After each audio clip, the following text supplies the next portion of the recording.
문이 열릴 때 일어나는 원수의 방해, 원수의 저항을 돌파해야 문이 열립니다. 오늘 본문 말씀은 고린도전서 16장 9절입니다. 고린도전서 16장 9절. 우리 같이 읽겠습니다. 시작. 내게 광대하고 유효한 문이 열렸으나 대적하는 자가 많음이라. 우리 한 번 더 읽어볼까요? 내게 광대하고 유효한 문이 열렸으나 대적하는 자가 많음이라. 이 바울이요, 고린도 교회에 보내는 편지의 그 마지막 부분에요, 자신의 사역에 대해서 이 고린도 교회 성도들에게 기도를 요청합니다. 바울은 지금 자신 앞에 효과적으로 복음을 전할 수 있는 영적으로 큰 문이 열려 있음을 고백함과 동시에 이것을 대적하는 사람들이 많기에 자신의 사역을 위해 기도해달라고 부탁하는 장면이에요. 제가 지난 시간에도 짧게 나눴지만요, 하나님이 우리 삶에서 움직이실 때요, 원수도 함께 움직입니다. 그래서 하나님이요, 우리 인생에 새로운 문을 열고 새로운 계절로 이끄실 때마다요, 예외 없이 원수의 방해가 함께 일어난다라는 거예요. 이후에 좀 더 자세히 살펴보겠지만 마태복음 4장에 보시면 예수님께서 광야에서 시험을 받으시는 장면이 나옵니다. 근데 보면은요, 예수님이 30살이 되기 전까지는 마귀에게 시험을 받으신 적이 없는데요, 그분이 본격적으로 자신의 사명의 문을 열고 들어가시려고 하니까 어떻게 돼요? 그동안 한 번도 없었던 마귀의 공격과 시험이 다가왔다라는 거예요. 이처럼 여러분 기억하셔야 돼요. 가장 치열한 영적 전쟁, 저와 여러분의 삶에 가장 큰 저항과 충돌은 언제 일어나냐면요, 늘 그 문 앞에서 일어나게 된다는 거예요. 그리고 그 치열한 전쟁, 그 문 앞의 전쟁은 언제나 우리의 마음 안에서 일어나는 전쟁입니다. 그래서 마귀는 언제나 외적인 상황을 통해서 결국은 뭐를 공격하는 거냐면요, 우리의 마음을 공격하는 거예요. 그런데 많은 사람들은요, 자신의 삶의 문제가 눈에 보이는 상황과 형편에 있다라고 생각을 해요. 믿지 않는 가정의 구성원들이라던가, 나의 재정의 형편이라던가, 불안정한 어떤 직장 생활이라던가. 맞아요, 그런 것들이 문제가 될 수 있지만요, 영적인 문제는 언제나 보이는 것과의 싸움이 아니라 보이지 않는 것과의 싸움임을 기억하셔야 돼요. 아멘. 그래서 바울이 에베소서 6장에 뭐라고 말해요? 우리의 싸움은 혈과 육에 대한 것이 아니다. 눈에 보이는 것이 아니라 공중의 권세 잡은 자들과의 싸움이라고 분명히 얘기했어요. 이처럼 우리는 눈에 보이는 상황과 환경을 개선하고 바꾸려고 하기 전에요, 우리 내면 안에서 일어나는 보이지 않는 치열한 싸움 가운데 승리를 해야지만 다음 계절 가운데 들어가는 문에 들어설 수 있다는 거예요. 성경은 마귀에 대해서 이렇게 얘기합니다. 거짓의 아비. 즉 마귀가 하는 주된 활동은요, 우리의 삶에 끊임없이 거짓말을 집어넣어서 우리의 생각과 마음을 혼잡하게 하는 거예요. 계시록 12장 10절입니다. 오늘 여러분이 새로운 문으로 들어가려고 할 때 그것을 누구보다도 싫어하고 방해하려고 하는 원수가 어떤 존재인지 성경이 분명히 얘기하고 있어요. 우리 같이 읽어볼까요? 시작.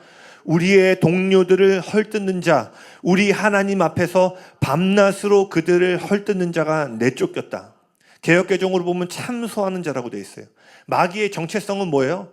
여러분이 새로운 계절로 들어가려고 하면요, 밤낮으로 쉬지 않고 여러분의 마음 가운데 참소함과 헐뜯음을 통해서요, 그 마음이 새로운 문으로 못 들어가게 방해하려고 한다는 거예요. 그래서 언제나 마귀는요, 눈에 보이는 환경을 통해서요, 우리에게 속삭여요. 너 안 돼. 네 형편을 봐. 네 지금 재정 상태를 봐. 변하지 않는 너네 가정을 봐. 여전히 안 변하고 있잖아. 마귀가 눈에 보이는 환경은 나타나는 게 아니라 뭐예요? 생각과 마음이에요.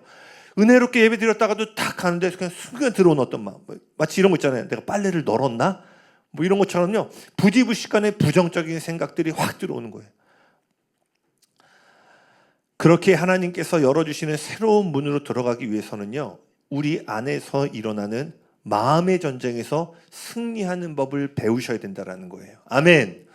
문이 열릴 때 일어나는 원수의 방해를 돌파해야지만 우리 앞에 이미 열려져 있는 그 문지방을 넘어서 들어설 수 있다는 것입니다. 아멘. 아멘. 네, 아멘. 여러분, 우리가 오늘은 특별히 좀 아멘을 크게 해주셨으면 좋겠어요. 아멘.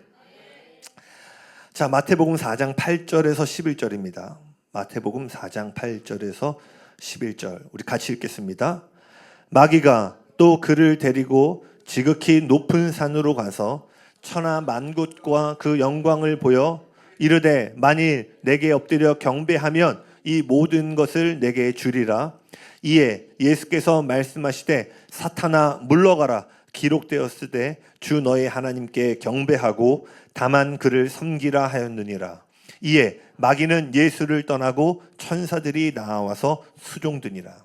아멘. 자, 지금 이 말씀을 보면요, 마귀가 예수님을 온 세상을 볼 수 있는 높은 산으로 이끌어갑니다.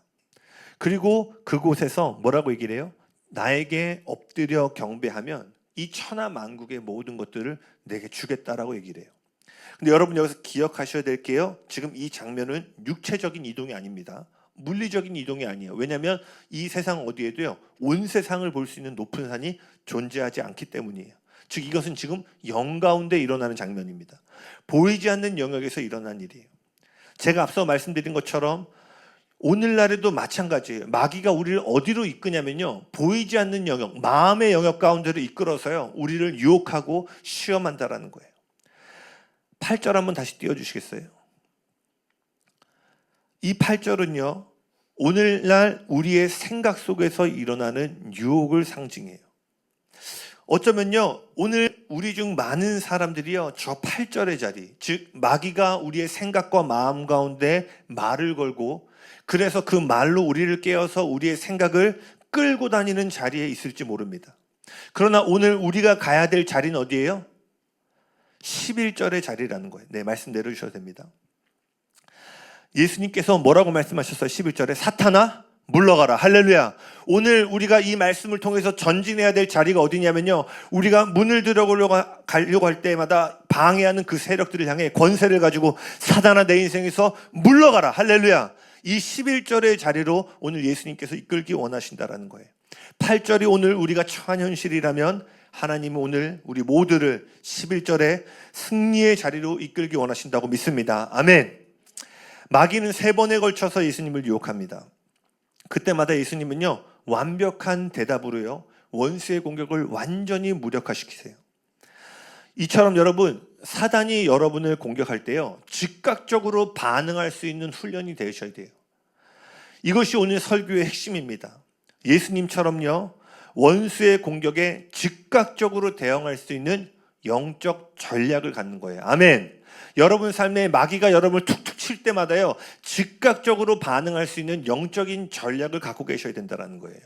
그리고 그 영적인 전략이란 무엇이냐면, 마귀가 우리를 공격할 때마다 즉시 말씀으로 응답하는 사람이 되는 것입니다. 아멘. 영적인 전략이 별게 아니에요. 다른 게 아니에요.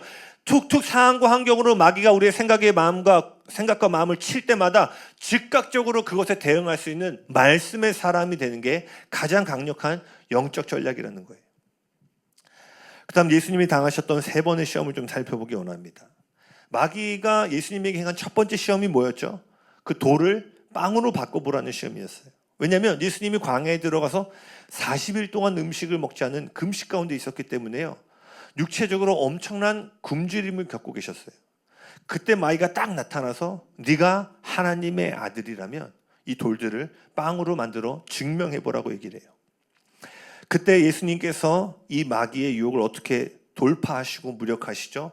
마태복음 4장 4절입니다. 같이 읽겠습니다. 예수께서 대답하여 이르시되 기록되었을 때 사람이 떡으로만 살 것이 아니요 하나님의 입으로부터 나오는 모든 말씀으로 살 것이라 하였느니라 하시니. 아멘. 무엇으로 돌파하셨어요? 돈으로? 스펙으로? 더 많은 어떤 성공으로? 아니에요. 기록된 말씀으로 원수의 방해를 물리치셨다는 거예요. 이 첫 번째 시험에서 예수님이 기록된 말씀으로 유혹을 딱 물리치니까요, 마귀가 두 번째 레벨을 더 올려요. 이제 뭐예요? 기록된 말씀을 가지고 와서 배틀을 뜨기 시작해요. 시편 91편의 말씀을 딱 가지고 와서는 두 번째 뭐라고 하냐면, 네가 진짜 하나님의 아들이면 야, 시편 91편에 써있잖아. 높은 곳에서 뛰어내려봐. 천사가 너를 지켜준다고 돼 있잖아. 하나님의 아들이면 높은 곳에 뛰어내려도 하나님이 반드시 지켜줄 거예요. 근데 이번에도 예수님께서는 기록된 말씀으로 기록되었을 때 주 너의 하나님을 시험하지 말라 하였느니라 하면서요, 그 원수의 유혹과 시험을 돌파하셨어요. 이처럼 여러분, 때론 마귀는요, 좋은 것으로 우리를 시험하고 유혹한다는 사실을 기억하셔야 돼요. 그래서 고린도서 11장 14절에 보면 사탄도 자기를 광명의 천사로 가장한다라고 기록해 있어요. 마귀는요, 나쁜 것으로 여러분을 유혹하지 못하잖아요. 그때는요, 좋은 것을 가지고 와서 유혹하기 시작해요. 우리가 예수님을 떠나고 세상 가운데 있을 때는요, 각종 안 좋은 것들이 오면 어떻게 돼요? 그 안 좋은 것들을 막 기쁨으로 받아들이죠. 근데 우리가 예수님을 만나고 영접하고 거듭나면 이제 그런 나쁜 것들이 이전처럼 우리의 흥미와 기쁨을 주지 못해요. 그러니까 이제 나쁜 것에는 영향을 안 받으니까 사탄이 어떻게 하냐면요, 기록된 말씀과 좋은 것들을 가지고 우리를 유혹하기 시작해요. 이것은 때로는 말씀인데 그 말씀을 잘못된 가르침으로, 즉 하나님의 현실을 나타내지 못하는 종교적인 열심에 우리를 가두는 것들이 이런 좋은 것에 대한 유혹과 시험이에요. 그런데 제가 여기서 주목하고 싶은 부분이 한 부분이 있습니다. 사탄이 지금 이 첫 번째와 두 번째 유혹에서요, 계속 같은 것을 근거로 유혹하고 있어요. 뭐예요? 네가 하나님의 아들이라면. 여러분, 근데 지금 예수님께서 이 광야에 들어오시기 직전에 들으셨던 메시지가 뭐였죠? 세례 요한에게 침례를 받으시고 세례를 받고 올라오실 때 하늘로부터 어떤 메시지가 전해졌어요? 이는 내 사랑하는 자요, 내 기뻐하는 아들이다. 자, 광야에 들어오기 직전에 하나님이 가장 기뻐하고 사랑하는 아들이야 라는 메시지를 듣고 왔는데 바로 뭐래요? 네가 하나님의 아들 맞아? 여러분 기억하셔야 돼요. 마귀는 언제나요, 하나님이 여러분에게 하신 말씀을 가지고 공격하는 거예요. 우리가 오늘 막 예배 가운데 눈물을 흘리고, 맞아, 하나님 이런 말 할 수 있어, 다시 할 수 있어, 하나님은 좋으신 분이야, 그러면서 뭐 그 기도나 예배 가운데 하나님 여러분의 개인적으로 주신 감동이 있을 수 있겠죠. 웅보야, 내가 너를 통해 이런 일을 하기 원한다. 예, 주님 믿습니다. 지금 제 상황은 아무것도 가진 것이 없지만 하나님이 지금 나를 통해서 그런 일을 하시는, 열방을 먹이는 예배자를 세운, 예, 주님 제가 그거 할 수 있습니다. 제가 그래서 붙잡습니다. 막 은혜 가운데 받아요. 예배를 딱 끝나고 일주일의 삶에 돌아가면 마귀가 뭘 가지고 공격한다고요? 지금 그 들은 메시지를 갖고 공격하는 거예요. 평일에 혼자 있는 나를 향해서, 너 혼자 있는데 네가 무슨 열방을 먹여? 할렐루야. 저는 단 한 번도 그런 생각한 적이 없습니다. 네, 저는 혼자 있지만 열방을 먹인 하나님의 사람을, 할렐루야. 요점은요, 여러분 지금 오늘 예배 가운데 은혜 받아도요, 돌아가면은요, 그 받은 은혜 가지고 한다는 거예요. 하나님 제가 이런 일을 하겠습니다. 하나님 왜 섬기겠습니다. 안 될 것 같은데? 될 것 같아? 야, 탁탁탁 막히잖아. 뭐 이런 식인 거예요. 기도의 자리에서 주신 은혜와 감동, 지난 예배 때 두 손을 들게 만들고 눈물을 흘리게 만들었던 감동들을요, 어떻게든지 도둑질해 가려고 하는 거예요. 그리고 세 번째 시험은 뭐냐면 방금 우리가 읽었던 말씀입니다. 이 부분이 하이라이트예요. 이 세 번째 시험에서는요, 예수님이 딱 시험 들어오니까요, 논쟁하지 않아요.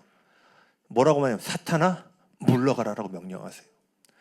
그리고 기록된 말씀으로 다시 한번 성경의 말씀을 선언하심으로 마귀를 무력화시킵니다. 이제 그리고 이 세 번째 시험에서요, 마귀야 물러가라라는 선언대로 마귀가 예수님 앞에서 떠나가게 돼요.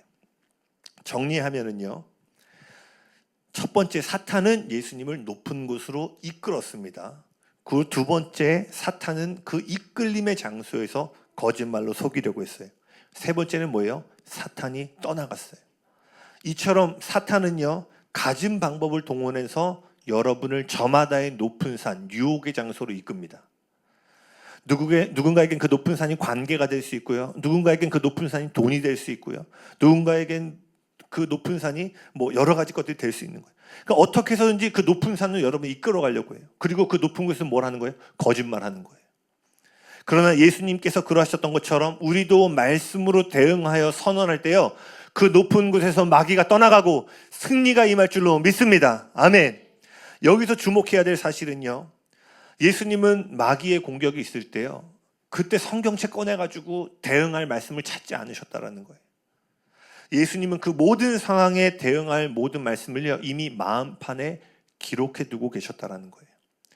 이처럼 여러분의 지금, 그리고 여러분이 이 땅의 삶에서 경험할 모든 영적 전쟁 가운데 승리하기 위해선, 즉 이 마음 가운데서 일어나는 전쟁에서 돌파하고 승리를 경험하기 위해서는요, 성경의 말씀이 마음판에 기록되어져 있어야 된다는 거예요. 아멘. 단순한 기록된 말씀이 아니라 우리 마음에 기록된 말씀을 가진 사람만이요. 여러분 그런 적 있으세요? 누군가 얘기를 딱 하고 헤어졌는데 그때 내가 그 얘기 했어야 됐는데 내가 뭐 그 유머일 수도 있죠. 그때 내가 그 개그를 쳤어야 됐는데 네. 네. 마음판에 기록이 안 돼 있잖아요. 다 패배하고 다 깨지고 나서 은혜 그때 내가 그 말씀을 고백했어야 되는데 그때 내가 그 말씀을 선언했어야 되는데. 물론 그때에도 하나님은 좋으신 하나님은 돌파와 은혜를 회복하시지만요, 제일 좋은 건 뭐예요? 사사시대가 그거 아니에요? 다 깨지고 나서 좀 도와주시니까 막 은혜 받다가 사사가 죽고 다 깨지는 거예요. 그래서 그때 그렇게 했어야 되는데 그때 그 사사가 나에게 이런 말씀 주셨는데 그럼 그때 또 회복이 잠깐 돼요. 그러다가 좀 돌파 경험하다가 또 어떤 영적인 치열한 집을 딱 들어섰는데 마음판에 말씀이 없는 거예요. 왜? 설교자가 전하는 메시지로만 싸운 거예요. 사사가 일어나서 그 사사가 선포할 때만 막 돌파. 그렇지. 근데 이 말씀을 전하는 메신저가 딱 사라지니까 어떻게 돼요? 마음판에 말씀이 없으니까 이전에 행하던 대로 행하는 거예요. 그러니까 여러분 삶에 돌이키고 나서 그때 그렇게 했어야 되는 데가 아니라 즉각적으로 승리와 돌파를 경험하기 위해서는 여러분 마음판에 하나님의 말씀이 기록되어야 되는 줄로 믿습니다. 아멘. 특별히 말씀을 암송하는 일들이 여러분 삶 가운데 풍성해지길 예수님의 이름으로 축복합니다. 이 말씀을 묵상할 때면요, 제가 이 내용들을 설교를 준비하고 묵상하면서요, 많은 사람들이 마치 이 첫 번째와 두 번째 단계에 있다라는 생각을 이렇게 지울 수가 없어요. 마귀가 이끌고 속이는 이 두 단계. 즉 마귀가 우리의 마음속에서 속삭이고 거짓말을 하며 이끌고 있는데요, 정작 그 사실을 인지하지를 못하는 거예요. 더 나아가서는요, 도대체 내 삶에서 마귀를 어떻게 내쫓아야 되는지를 모르고 살아가고 있다는 거예요. 그래서 만약 제가 오늘 여러분에게 당신은 지금 사탄에게 이끌리고 있어요, 지금 마귀가 당신을 속이고 시험하고 있습니다 라고 말하면요, 아마 많은 분들이 무슨 소리예요? 목사님 무슨 소리예요? 제 삶에 지금 아무 일도 없어요. 저는 제가 못한다고 생각해 본 적이 없어요. 제가 부족하다고 생각해 본 적이 없는데 무슨 마귀의 시험이에요? 라고 대부분의 사람들이 말할 거예요. 근데 여러분, 계시록 3장에 나오는 라오디게아 교회의 말씀을 여러분 기억하셔야 돼요. 라오디게아 교회가 뭐라고 얘기하냐면 나는 부족함이 없어, 나는 부요해, 내 삶이 지금 너무 평안해. 근데 예수님이 그 라오디게아 교회 보고 뭐라고 말해요? 네가 부요하다라고 말하지만 실제로는 헐벗었다라고 얘기해요. 네 삶이 외적으로는 평안해 보이고 부족함이 없어 보이지만 네가 그 평안함과 부유함 속에서 영적으로 헐벗어 가고 있다라고 얘기를 해요. 그러면서 뭐라고 얘기하냐면 너희는 차지도 뜨겁지도 않은 미적지근한 신앙 가운데 있다라고 얘기를 해요. 여러분, 때로는 부유함과 평안 속에서도 우리는 마귀의 유혹을 당할 수 있음을 기억하셔야 돼요. 여러분, 예수님이 시험을 당하셨다라니까요. 여러분이 시험을 안 당할 수 있는 유일한 경우가 하나 있을지 모르겠습니다. 예수님보다 더 온전해지시면, 그런 분 없으시죠? 예수님께서 가장 온전하고 완전한 그리스도이신 예수님마저도 사탄과 싸워야 했다라면요, 저와 여러분은 마귀의 시험과 유혹에서 예외될 수 없음을 기억하셔야 돼요. 아멘. 그래서 성경은 끊임없이 뭘 강조해요? 깨어있으라. 깨어있으라라고 얘기하는 거예요. 아멘. 오늘 저와 여러분의 영혼이 깨어서 하나님 앞에 반응할 수 있기를 예수님의 이름으로 축복합니다. 우리가 믿음으로 일어서고 믿음으로 전진하려는 순간 어김없이 우리의 발목을 잡으려는 원수의 저항이 시작돼요. 누군가가 말하기를 우리의 삶에 마귀와 충돌이 없다는 것은 마귀와 같은 방향으로 가기 때문이라고 했어요. 즉 우리 삶에 일어나는 저항과 갈등은요, 때로는 우리가 올바로 가고 있다는 증거가 된다는 사실을 기억하셔야 돼요.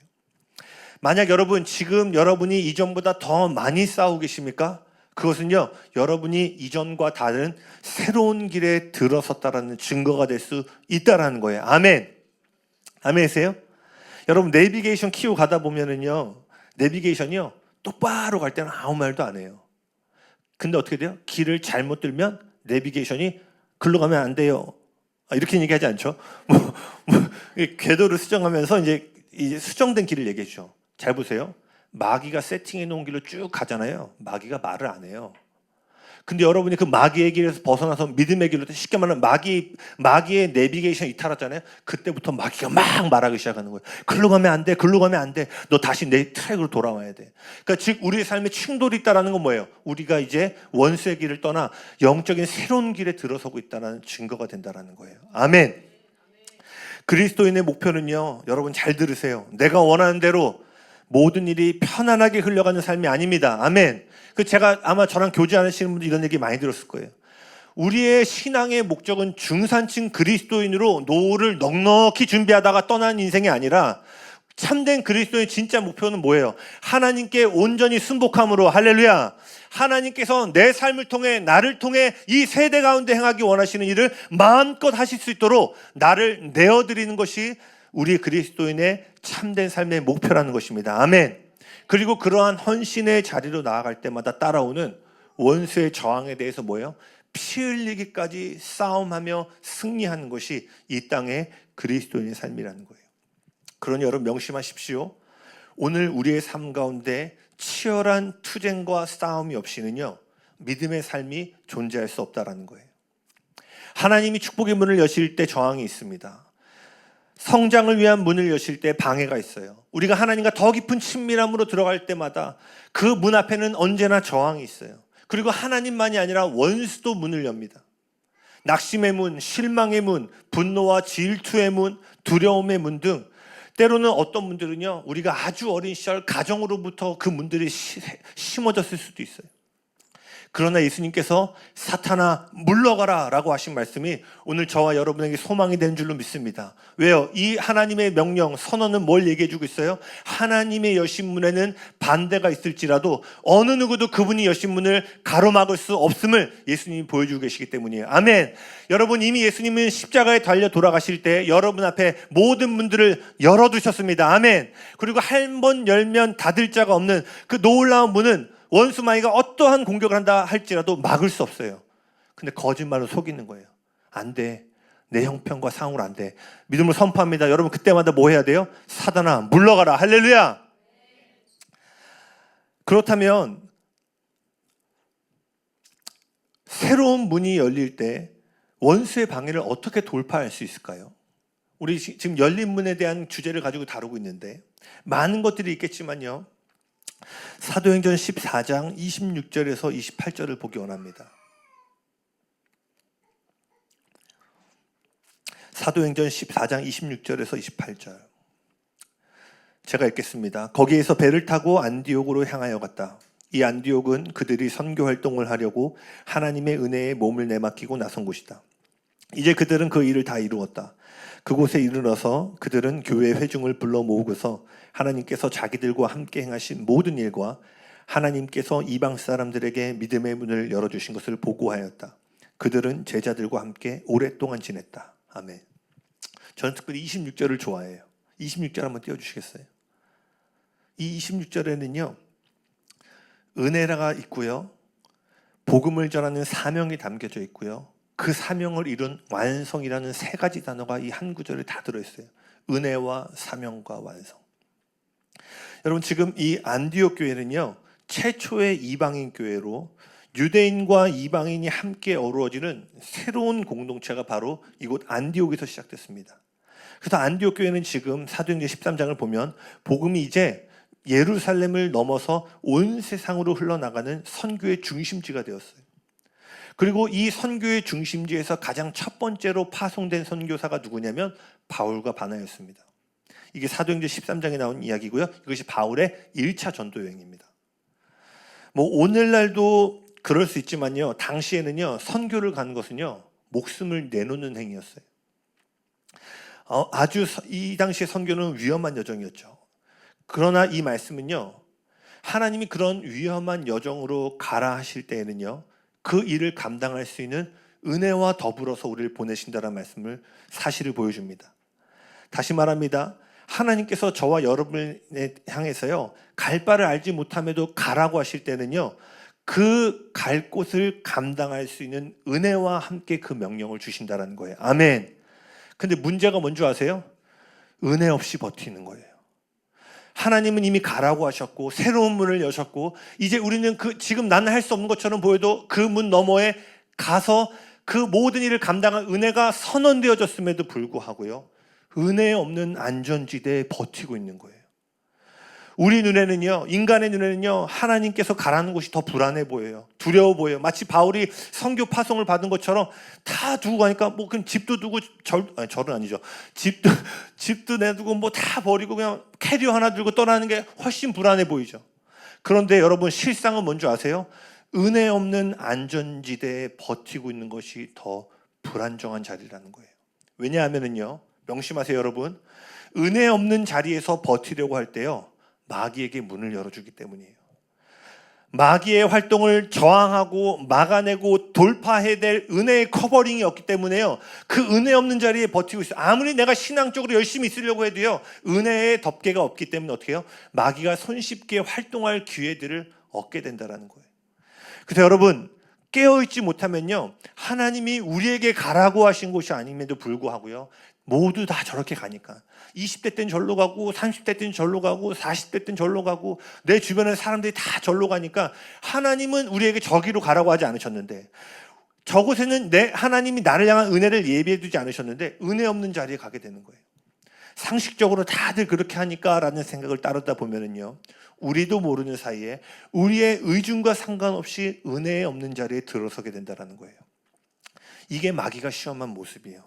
가장 높은 곳, 모두가 가고 싶어하는 곳, 매력적인 곳, 저기 가면 성공하고 저기 가면 뭔가 돌파가 일어날 것, 그 높은 곳을 가지고 우리를 이끌려고 하는 거예요.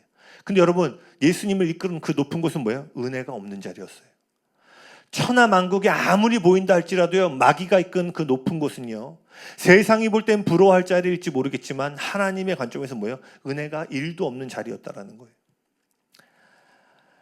모두가 올라가고 싶어하는 곳, 그러나 그곳은 은혜가 없는 곳이었음을 기억하셔야 돼요. 그래서 예수님은요, 은혜가 없는 자리에 버티기를 거절하셨어요. 여러분, 우리보다 똑똑한 사람 많을까요, 적을까요? 많습니다. 저와 여러분보다 교육 더 많이 받은 사람이 있을까요, 없을까요? 별로 없나요? 저보다 설교 잘하는 사람 엄청나게 많을 거예요. 저보다 훨씬 더 학식이 풍성한 사람 엄청 많을 거예요. 저보다 교회와 하나님의 사명을 감당하기에 자격 있는 사람들은 수없이 많을 거예요. 그러나 여러분 기억하셔야 돼요. 그럼에도 하나님이 저와 여러분을 부르셨다는 건 뭐예요? 그것을 감당할 은혜를 주셨다라는 거예요. 아멘. 그러니 여러분, 자신에 대해서 의심하지 마세요. 다른 사람과 비교해서는 안 된다는 거예요. 아멘. 네. 왜? 뛰는 놈이 나는 놈 있다고 비교하면요, 끝이 없어요. 제가 언젠가 말씀드렸잖아요. 한 집사님 그 얘기 해주시더라고요. 몇백억이 있는데 조가 없어서 우는 사람이 있대요. 야, 10억만 줘도 아닙니다. 우리 입장에서는 이해가 안 되잖아요. 비교가 계속 올라가는 거예요. 우리끼리 고만 저기 먹을 거 없으면 여기서 라면 먹고 뭐 이런 사람끼리 비교하면은 뭐 몇 억이 막 이래 보이지만요, 그 단계 딱 가잖아요. 이제 더 높은 비교. 그러니 여러분, 하나님께서 어느 자리든 여러분을 보내셨다는 건 뭐예요? 여러분의 자격을 의심하지 말라는 거예요. 아멘. 여러분, 다른 사람과 비교하는 모든 열등감과 비교의식들이 예수의 이름으로 끊어지길 예수 이름으로 선포합니다. 그럼 여러분, 뭐라고 선포하셔야 돼요? 여러분이 어떤 시즌, 어떤 장소에 있든 나는 이 일을 감당할 은혜가 있다. 아멘. 설명할 수 없지만 나에게 은혜가 있다라고 선포하셔야 돼요. 아멘. 여러분, 저와 일단 한번 고백해 보시겠어요? 설명할 수 없지만 내 삶에 은혜가 있다. 할렐루야. 아멘. 은혜의 자리에 서야지만요, 원수의 공격이 무력화되고 그 은혜의 문으로 들어갈 수 있다는 거예요. 그래서 이들이 뭐예요? 안디옥을 떠나 1년 동안 사역을 출발했잖아요. 근데 아까 26절에 보면은 은혜의 몸을 맡긴 그 안디옥 교회로 그들이 다시 돌아왔어요. 즉 그들은 은혜로 시작했고요, 은혜로 마무리했다라는 거예요. 이 본문을 보면요, 한 가지 단어가 계속해서 반복되고 있습니다. 그게 뭔지 아세요?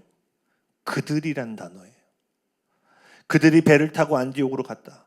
그들이 하나님의 은혜로 시작한 곳으로 돌아왔다. 그들이 교회를 불러 모아 하나님께서 자신들을 통하여 행하신 일들을 보고했다. 그들이 오랫동안 함께 지냈다. 그들이란 단어가 계속 나와요. 여러분 기억하세요. 하나님께서 저와 여러분을 통해 하시는 일들은요, 많은 경우 여러분이 누구와 연결되어 있는가에 따라 결정된다라는 거예요. 여러분, 만약에 누군가 하나님의 일을 혼자 감당할 수 있는 사람을 꼽으라고 했다면요, 단연 바울이었을 거예요. 엘리트 교육을 받았죠. 베냐민 출신의 히브리어와 헬라어에 능통해서 유대인뿐만 아니라 이방인에게도 능숙하게 복음을 전할 수 있었죠. 그리고 가장 결정적인 게 뭐예요? 로마의 시민권을 갖고 있었어요. 그러니까 모든 스펙과 모든 것들을 가지고 있었으니까 바울만큼 하나님의 일을 홀로 감당할 자격이 있는 사람은 찾아볼 수가 없었어요. 그럼에도 하나님은요, 바울 곁에 누구를 붙여주세요? 바나바를 붙여주세요. 바나바의 이름의 뜻이 뭔지 아십니까? 위로의 아들이라는 뜻이에요.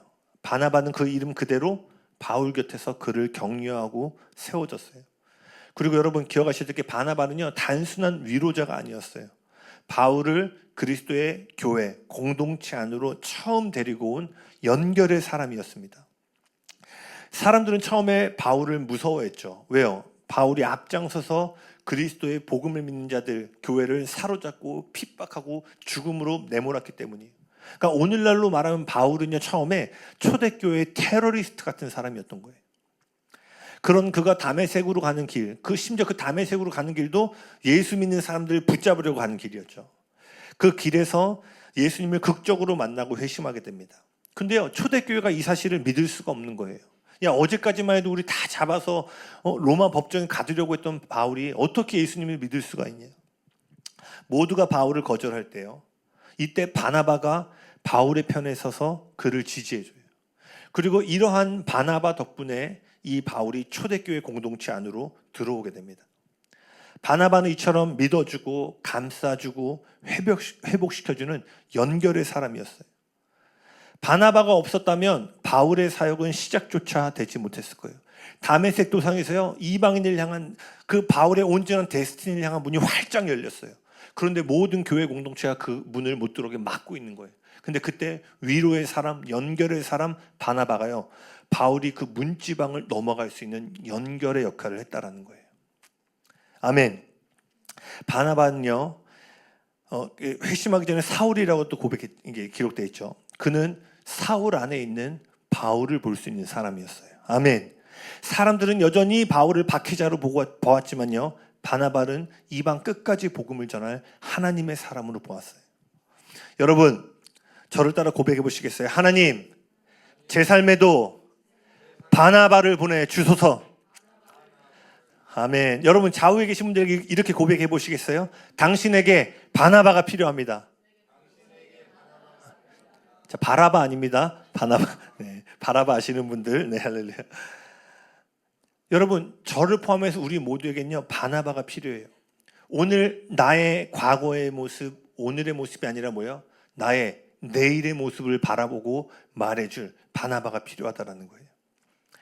사도행전 13장과 14장을 보면은요, 나중에 읽어보세요. 바울과 바나바가 선교 여정 가운데요, 죽을 뻔한 위기를 몇 번이나 맞는지 몰라요. 특히 바울은요, 돌에 맞아 사람들이 다 죽은 줄 알았어요. 그 정도로 엄청난 저항과 박해, 거절을 당합니다. 그럼에도 바울이 그 모든 것을 견딜 수 있었던 것은요, 그와 함께 동행했던 바나바 덕분이었어요. 바나바의 격려가요, 때마다 무너질 것 같은 바울의 심령을 일으켰고, 그 두 사람의 연결이 복음을 계속해서 확장시켰다라는 거예요. 여러분, 27절 한번 다시 보시겠어요? 27절 같이 읽겠습니다. 시작. 그들이 이르러 교회를 모아 하나님이 함께 행하신 모든 일과 이방인들에게 문을 여신 것을 보고하고. 자, 여기 뭐라고 돼 있어요? 바울이 했다고요? 바나바가 했다고요? 그들이 했다라고 돼 있어요. 그들이 이방인들을 향한 복음의 문을 열었어요. 이처럼 열린 문은요, 한 사람의 힘이 아니라 연결된 관계 속에서 이루어진 하나님의 역사였다는 것입니다. 아멘. 그래서 여러분, 오늘 저와 여러분의 삶에도요, 어떻게 문이 열려지고 그 문지방으로 들어갈 수 있는가? 함께하는 관계의 연결 속에 거할 때 그 놀라운 영적인 전진들이 일어날 수 있다는 것입니다. 아멘. 저와 여러분의 삶에는 함께 할 때만 열어질 수 있는 문들이 있다는 거예요. 다시 말합니다. 바울과 바나바가 새롭게 열려진 문을 계속해서 들어가서 전진할 수 있었던 이유는요, 그들이 서로 연결되어져 있었기 때문이라는 거예요. 여러분, 어떤 면에서요, 사단이 우리의 삶에서 떠나지 않고 사단의 영향력이 우리의 삶에 여전히 잔존하고 있는 이유 중에 하나는요, 어쩌면 우리가 혼자서 원수와 싸우고 있기 때문일지 몰라요. 그런데 여러분 생각해 보세요. 만약 여러분 스스로의 힘으로 그 싸움에서 벗어날 수 있었다면요, 진작에 여러분은 그 상황을 돌파했을 거예요. 그런데 아직도 같은 자리에 계속 머물고 있다는 것은 뭐예요? 혼자 싸워서는 이 문을 들어갈 수 없다는 거예요. 올바른 연결이 이루어져야 됨을 가르쳐주고 있다는 거예요. 여러분 놀랍지 않으세요? 혼자 싸워서 열리지 않기 때문에 마귀의 영향력이 우리의 삶에 존재할 수 있다는 거예요. 우리가 때때로 불안함과 열등감, 자기 비난에 빠지는 이유는요, 고립 속에 머물고 있기 때문이에요. 여러분, 단절되고 고립된 장소에서 딱 들어가잖아요. 그때부터는요, 마귀의 속삭임이 크게 들리기 시작해요. 우리 주변에서 그게 아니야, 이것이 진리야 라고 말하는 관계의 소리들이 뮤트되어 있으니까요, 계속 뭐예요? 의심과 비교와 열등감과 그 마귀의 거짓말들이 계속 데시벨이 음량이 올라가기 시작하는 거예요. 하나님은 우리 삶의 대풀이 되는 굴레의 사슬을 끊기 위해서요, 바나바가 필요함을 분명히 이야기해주고 있어요. 그런 여러분, 하나님이 보내주신 사람들과 함께 걸어야 됩니다. 아멘. 이 교회 가운데 만나게 해주신 이 만남의 축복 안에서 함께 걸어야 될 줄로 믿습니다. 그러니 하나님이 주신 은혜와 연결의 자리로 여러분 다시 돌아가세요. 바울과 바나바가 그 연결의 자리에 은혜의 자리로 다시 돌아갔던 것처럼 이제 이 교회 안에 허락하신 은혜의 자리로 돌아가시길 예수님의 이름으로 축복합니다.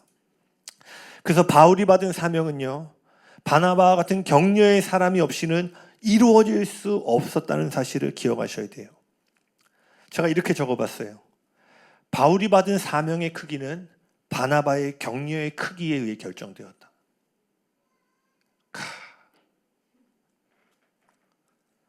공부야 잘했어.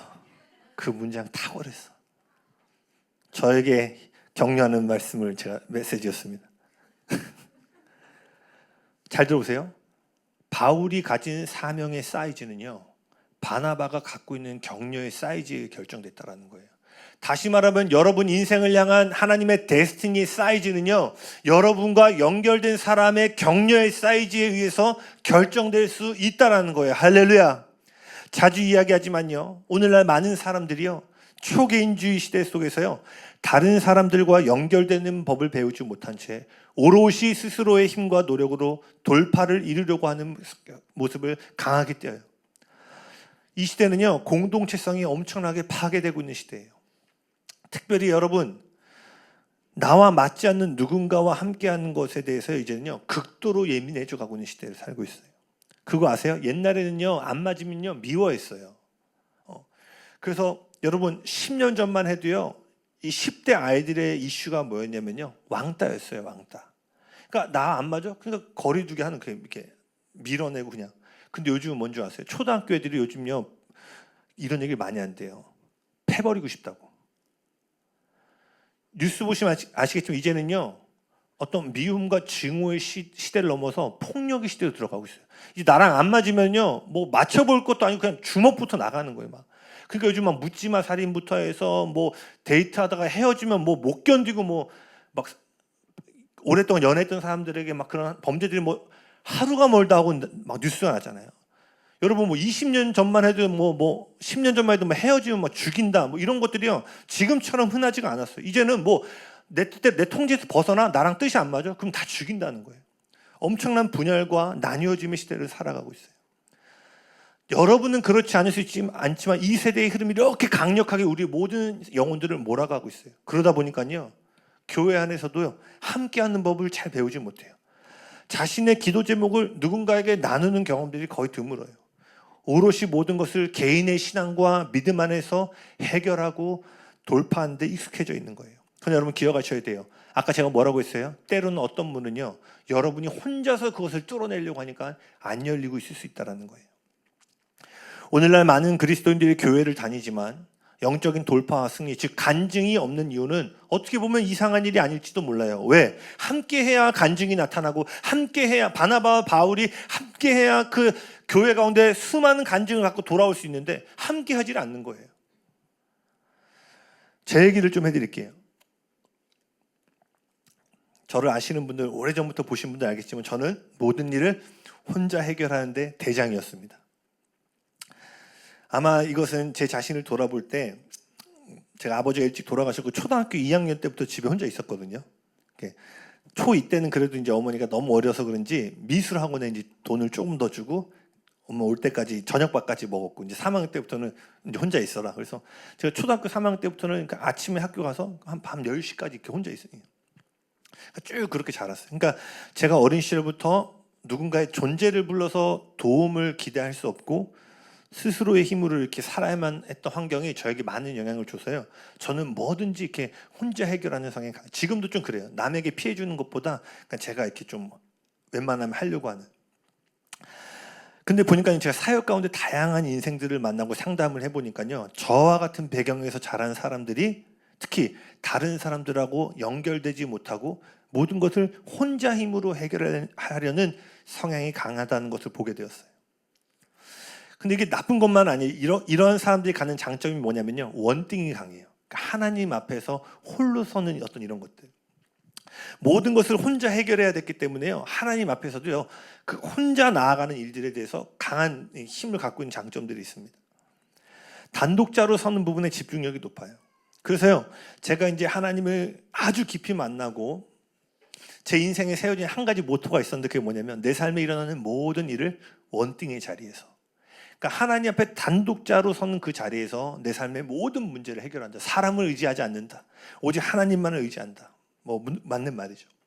그래서 저는요, 제 삶에 어려움이 올 때마다 때로는 금식으로, 때로는 철야로, 뭐 하나님에게 막 기도와 예배로 하나님 앞에 단독자로 나아갔어요. 문제가 크면 클수록요, 더 하나님을 깊이 만날 수 있는, 더 늦게까지 철야하고 더 금식하면서요, 이렇게 하나님 앞에 문제를 돌파하고 하나님 앞에 나아갔어요.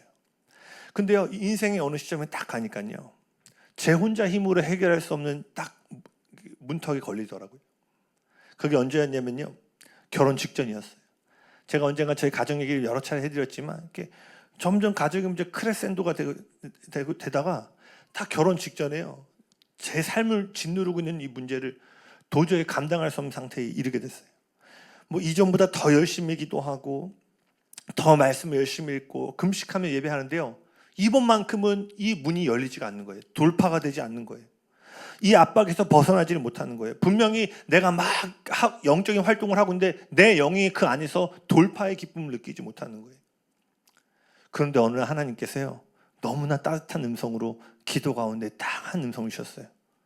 홍보야, 왜 이렇게 고아처럼 살고 있어? 내가 너에게 새 친구를 줬잖아. 너한테 새 친구 줬는데 너는 왜 혼자 싸워? 너 고아야! 막 이런 게 아니라 하나님이 너무나 따뜻한 말씀으로, 그 다니엘의 새 친구 있잖아요. 다니엘이 사실 이방 왕으로부터 해결할 수 없는 그 꿈 해석해와라고 했을 때 어떻게 할 수가 없는 거예요. 그때 뭐라고 되냐면 다니엘서에 보면 그가 즉시로 새 친구에 달려가서 나를 위해 기도해달라고 부탁을 해요. 제가 오랫동안 씨름하던 문제 가운데 하나님께서 그것이 원띵이 아니라 다른 사람과 연결되지 못하는 고아의 모습으로 싸우고 있다는 것을 가르쳐 주기 시작했어요. 제가 놀란 게 뭐였냐면, 그 당시에요, 내가 원띵이라는 가치로 붙잡고 있는 어마어마한 신앙의 열심이 마귀가 들어오는 뒷문을 열어주는 고아의 문이 동시에 되었다라는 거예요. 여러분 놀랍지 않으세요? 나는 그게 열심인 줄 알았는데 알고 보니까 내가 평생 고아와 같이 자란 모습에 기인한, 물론 마치 이런 거 추가 있어요. 개인의 돌파의 시즌이 있고요, 추가 일로 가면 공동체 시즌이 있습니다. 이게 반복되는 거예요. 우리가 다른 사람과 연결됨으로 돌파해야 될 때가 있고, 하나님 우리를 더 깊이 개인적으로 인도하셔서 돌파하실 때가 있어요. 이것이 우리 인생에 반복되는데, 저는 이제 이 시즌을 지나서 이 추가 일로 온 거예요. 근데 일로 왔는데도 불구하고 제가 다른 사람과 연결되는 것에 약하다 보니까 뭐예요? 이 시즌인데 계속 과거의 열쇠를 가지고 다음 시즌의 문을 열려고 하니까 열리지가 않는 거예요. 제가 영적으로 더욱 열심히 하면 할수록 원수가 고아의 영을 가지고 출입할 수 있는 문을 열어주고 있던 것이었어요. 하나님은 은혜로 이걸 보게 하셨고요. 그래서 제가 그동안 그토록 감추고 싶어 했던, 제가 얘기했죠. 제가 마지막 노선이 저희 집이었거든요. 제가 지금 웃기지만 원룸 사는데 투룸 산다고 그랬잖아요. 그러니까 다른 거는 뭐 홀어머니 밑에서 웅보가 어머니 일 안 하시고 이렇게 어렵게 살겠구나를 공동체 사람들 다 알았지만, 제가 집을 이렇게 오픈하는 거는 이게 쉽지 않았거든요. 근데 그때 제가 당시 의지하고 있던 형 2명을 데리고 저희 집으로 갔어요. 형들도 제가 어렵게 살겠지 알았는데 저희 집에 오더니 놀라더라고요. 2명이 앉을 곳이 없는 거예요. 2명이 앉을 곳이 없어서 뭐 어떻게, 거의 진짜 4명이 앉았는데 거의 손잡고 앉을 수 있는 정도의 거리에서 그 형들이 저희 어머니한테 어머니 공부 잘할 거예요, 할 수 있어 뭐 얘기해 주는데, 심지어 한 분은 너무나 당황했는지 어머니한테 얘기하는데 여러분이라고 얘기하더라고요. 여러분. 그분이 설교를 하시는 분이었는데 한 사람한테 얘기하는데 심지어 얼굴을 이렇게 마주고 근데 여러분 이렇게 하죠. 지금이야 웃고 얘기할 수 있지만요, 제가 그 초라, 제가 느낄 때는 여기 저보다 더 어려운 시절 돌파하신 분도 있겠지만 그 초라한 집에 2명 앉을 공간이 없는 집에 누군가를 데려간 건 저에게 상당히 부끄러운 일이었어요. 근데 하나님이 그때 네 앞에 이 시즌에 있는 문은 다른 사람들과 연결되어야지만 돌파되는 것을 가르쳐 주셨어요. 놀라운 것은요, 제가 다른 사람들 가장 내가 부끄럽게 여기고 나 혼자만 해결하려고 했던 그 문을 열어서 초대하기 시작하니까요, 그때부터 돌파들이 일어나기 시작하는 거예요. 할렐루야. 즉시로 모든 상황과 환경들이 놀랍게 드라마틱하게 변화된 건 아니지만요, 제 심령 안에요 이제 돌파의 힘들이 막 일어나기 시작하는 거예요. 똑같은 상황이었음에도 불구하고 제 안에 이제 할 수 있을 거라는 믿음들이 막 일어나기 시작하는 거예요. 아멘. 이날의 경험은요, 제 인생의 아주 중요한 기준과 경험이 됐어요. 하나님 나라에서 다른 사람과 연결되는 것이 얼마나 중요한가를 저에게 가르쳐 주었어요. 하나님은 모든 상황을요 은혜 가운데로 이끌기 시작하셨습니다. 여러분 시즌에 개인적으로 돌파해야 하고 문이 열리는 시즌이 있을 거예요. 그런데 개인적으로 하나님 앞에 나아가고 있음에도 불구하고 돌파가 일어나지 않고 같은 자리에 있다면 그건 어떤 사인으로 보시면 돼요? 바나바와 연결된 자리를 여러분을 인도하고 있다는 거예요. 아멘. 정리합니다. 예배팀 나와주시겠어요? 정리합니다. 하나님이 여신 문 앞에는 언제나 저항이 있습니다. 하지만 바나바와 함께 할 때 우리는 돌파할 수 있습니다. 아멘. 하나님 나라의 문은 관계를 통해 열어진다는 사실을 기억하시길 바랍니다. 그러니 하나님 앞에 개인의 감동을 받고 따라가는 것도 중요하지만 우리 가운데 하시는 말씀을 들을 수 있는 통로들을 열어두셔야 된다는 거예요. 아멘. 우리의 사명의 크기는 우리와 연결된 사람들과의 관계의 크기에 의해서 결정된다는 사실을 명심하시길 바랍니다. 구체적인 실천상 3가지만 나누고 마치겠습니다. 첫 번째, 여러분의 바나바를 돌아보세요. 여러분 인생에서 여러분의 문 앞에서 여러분을 이끌어주고 세워주신 분들이 있습니까? 여러분이 넘어졌을 때 여러분을 붙들어준 사람, 내가 볼 때는 자격이 없어 보이는데 내 가능성을 믿어준 사람이 있으세요? 이번 주에 그런 사람들에게 연락해 보세요. 그리고 그분들에게 이렇게 전화나 문자해 보시겠어요? 당신 덕분에 지금의 내가 있습니다. 뭐 중학교 때 성경학교 교사일 수도 있고요. 지난 시즌에 여러분의 동료일 수도 있고요. 한번 여러분 이번 한 주간요, 나를 바나바와 같이 이끌어줬던 은사나 동역자들이 있다면요, 그들에게 한번 연락해 보세요. 그때 당신의 헌신으로 인해서 제가 지금 이 자리에 있습니다. 구체적으로 여러분의 바나바를 찾아가서 감사의 마음을 표현해 보세요. 두 번째는 뭐냐? 여러분의 바나바를 찾으세요. 아직 혼자 싸우고 있다면요, 하나님이 붙여주실 바나바를 기도 가운데 구하세요. 좀 더 구체적으로는요, 이 교회 안에서 허락하신 관계 안에서 그런 만남을 찾고 갈망하시길 바랍니다. 식탁 교제도 좋지만 그 식탁 교제의 말미에 서로의 기도 제목들도 한번 나눠보고, 이 교회 안에 그런 바나바의 관계들이 더 많아지길 예수님이는 축복합니다. 세 번째는 뭐냐? 누군가에게 바나바가 되세요. 바나바를 돌아보고 찾을 뿐만 아니라 여러분이 다른 사람의 바나바가 되주세요. 여러분, 공동체 안에는 언제나 격려를 필요로 하는 사람들이 있기 마련입니다. 여러분 눈에 들어오는 사람들이 있을지 모르겠어요.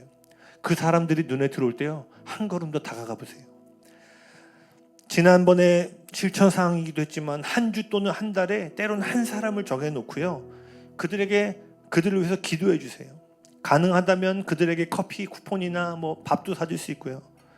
네, 이번 한 주 동안 커피 쿠폰 오면 그 사람이 여러분의 바나바다 생각하시고, 별일 없지만 한번 식사 한번 같이 할래? 밥 먹을래? 밥 한 끼 사주고. 그래서 우리가 바나바의 공동체가 될 때 안디옥 14장의 놀라운 간증을 갖고 돌아오는 은혜가 우리 교회와 우리의 각 사람 삶에 풍성하게 일어날 줄로 믿습니다. 아멘.